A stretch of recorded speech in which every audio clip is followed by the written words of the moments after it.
YNW Melly's lawyers just announced a motion to dismiss the case. YNW Melly's trial has officially been delayed as of now, as it was announced today. YNW Melly's lead attorney, Jamie Benjamin, filed a second motion to dismiss for government and prosecution misconduct in violation of the defendant's due process rights with the Broward clerks on Wednesday, November 1st. As YNW Melly has a high chance of release if his process rights are being violated, as his lawyers are stating, as this is all a part of the 14th Amendment, as explained further. Have added Christine Bradley, the prosecutor herself, to the witness list, and 5 other attorneys from the state attorney's office who they say knew about this situation.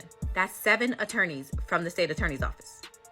Because of this, Melly's attorneys are saying keeping Christine Bradley and this state attorney's office on this case is not only a conflict of interest, it's actually a violation of Melly's right to due process, which is a part of the 14th Amendment. However, there was one thing announced today that will be in YNW Melly's way of release, as after his lawyers submitted the case dismissal, the prosecutors then released a never-before-seen video about YNW Melly, where the report goes on and reads, "This is the video that we requested from prosecutors in the state of Florida versus Jamel Demons. We have the honor of representing the family of Christopher Thomas, aka YNW Juvie. YNW Melly's defense attorneys filed a motion for protective order to prevent me from obtaining this video. The video was on Melly's cell phone, and it was recorded only a month after he allegedly got his 2 friends, Christopher Thomas and Anthony Williams, and it doesn't show a man in mourning or seeking answers for his lost friends. It actually looks like he's mocking them, if not takes credit for it through false expression.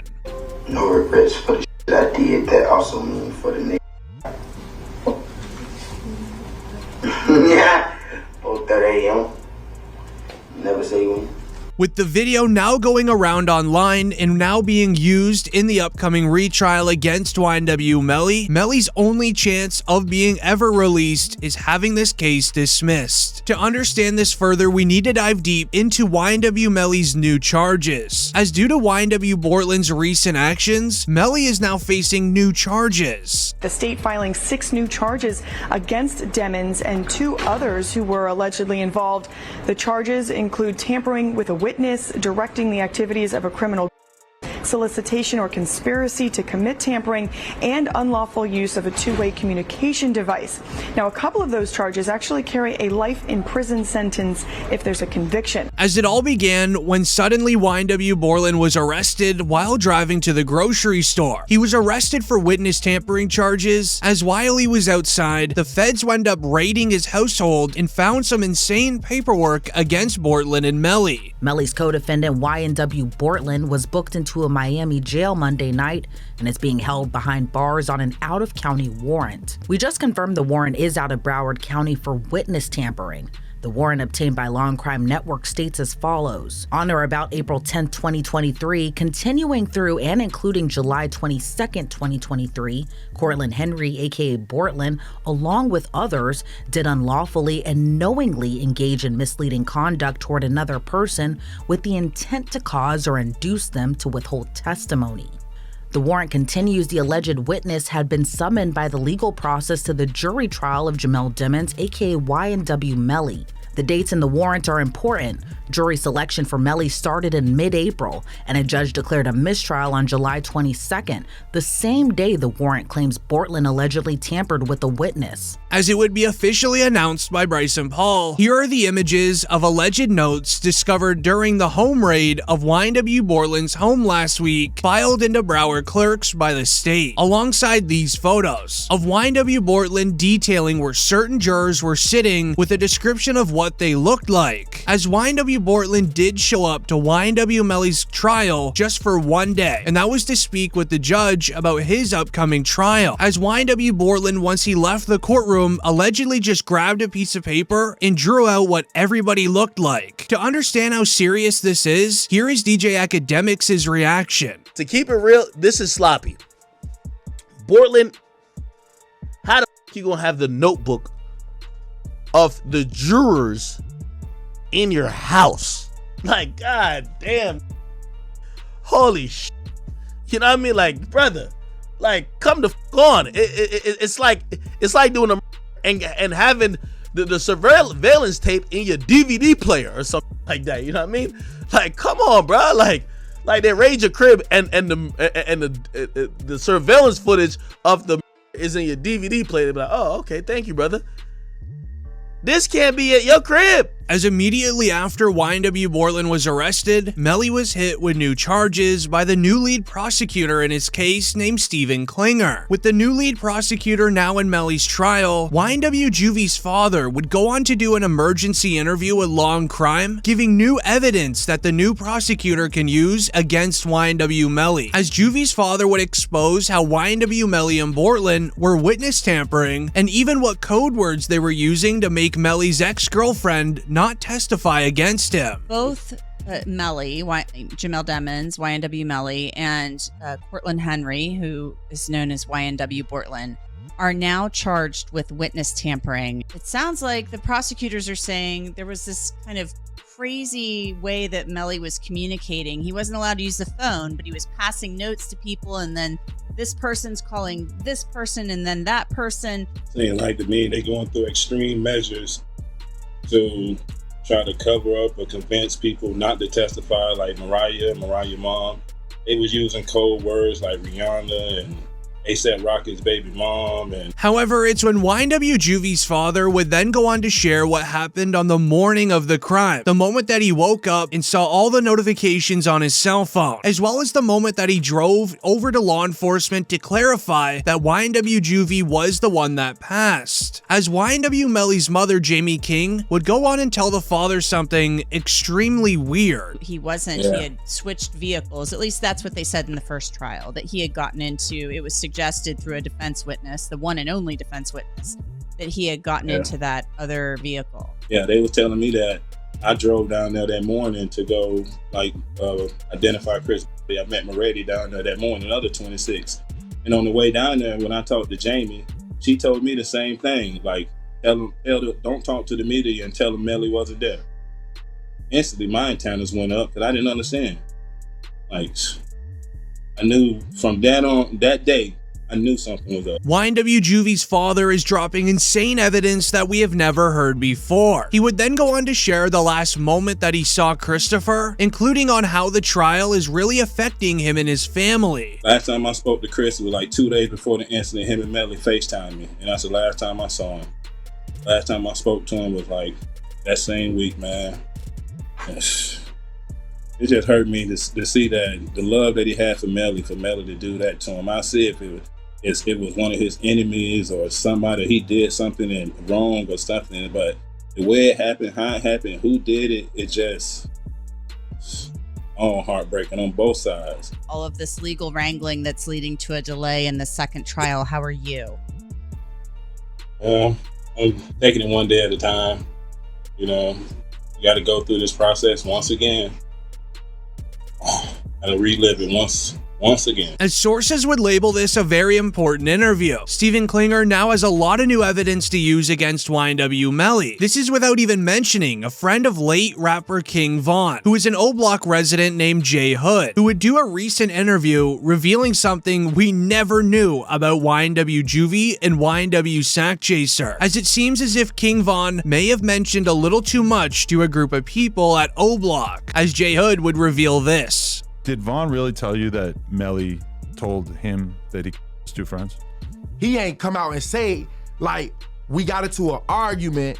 And so, you know, if you know, when people could say something without saying it. And so he told me, like, once I posted what I posted, Vaughn was mad at me. Bro, why you put up there, bro? Walk the bam. I'm like, you sitting up here, like, you know the love we got. You do this for us, but you gonna trust that his two friends? And he said, them was trying to extort him. And so I'm like, if they was trying to extort him, then why are you still around them? As he revealed information that we never knew, involving Sack Chaser and Juvie going after Melly for financial gain. However, YNW Bortland just seems to ruin Melly's chances of release every single day. His interrogation on the night of the crime would be released to the public, where you can hear YNW Bortland explain what really happened when the 4 YNW members left the recording studio on the night of Juvie and Sack Chaser's passing, as YNW Bortland reveals that after hopping into the Jeep, they began driving home until this. Okay, tell me what happened. Man, I was playing music, getting off the exit. I was already getting sleepy, almost home, you know what I'm saying? And like, just out of nowhere, like, I just heard, you know what I'm saying? So, and I ducked down, you know what I'm saying, in the car, and I almost crashed the car. Let me back you up a few minutes. Where were you coming from? I was coming from the studio, from Fort Lauderdale. Fort Lauderdale studio. Which way did you take? I took I-75, 595 to here to 75. The expressway. Yeah. Then you took 75 south? As at the start of the interrogation, YNW Bortland is trying to get a story set in stone, trying to make it seem as if him and YNW Melly are innocent. But it's very clear to officers that Bortland's story is not adding up to anything, as Bortland remains confident about his story, and he's trying to make it seem realistic. However, law enforcement would catch him in his lie. Here's the hard part, where we're having a hard time to understand, is that we shut down that entire area.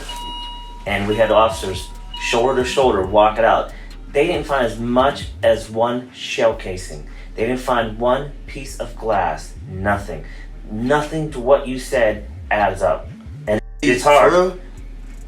Bro, I'm telling you, bro, that's the class. I mean, for whatever reason, your 2 friends, are these your good friends? Yeah, that's what I'm saying. These my like, these your 2, I'm assuming, close friends. Yeah, we all. And you're doing them an inservice by not telling us the truth. I'm telling you the truth, sir. I don't like. What do you want? How do you make shell casings disappear? I don't know. How can I tell you about a shell case? YNW Bortland is not budging from his original story. Instead, he's sticking to the street code where you never snitch and you never work with the feds. So the officers just continued to get annoyed by YNW Bortland until an officer would ask him this. Let's talk about why. Are you having issues with anyone?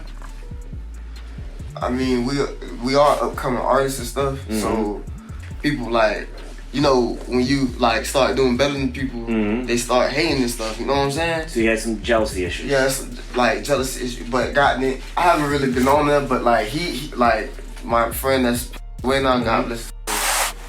He was telling me like about. He always was telling me about how people just like today. He was telling me some folks from up our way. What's up your way? Like Vero Beach. Like that's where I used to stay. You know what I'm saying? So I grew up there. So. That's our hometown, you know what I'm saying? So what did your friend say about from Vero Beach? What was he saying to you?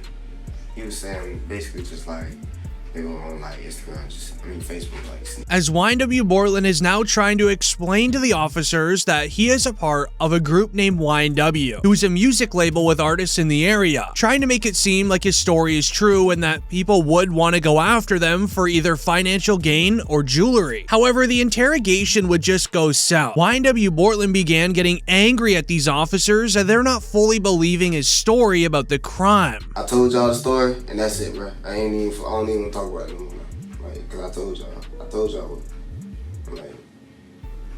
I don't know. Okay, just so you know, all right, because you're saying, well, I don't want to talk anymore.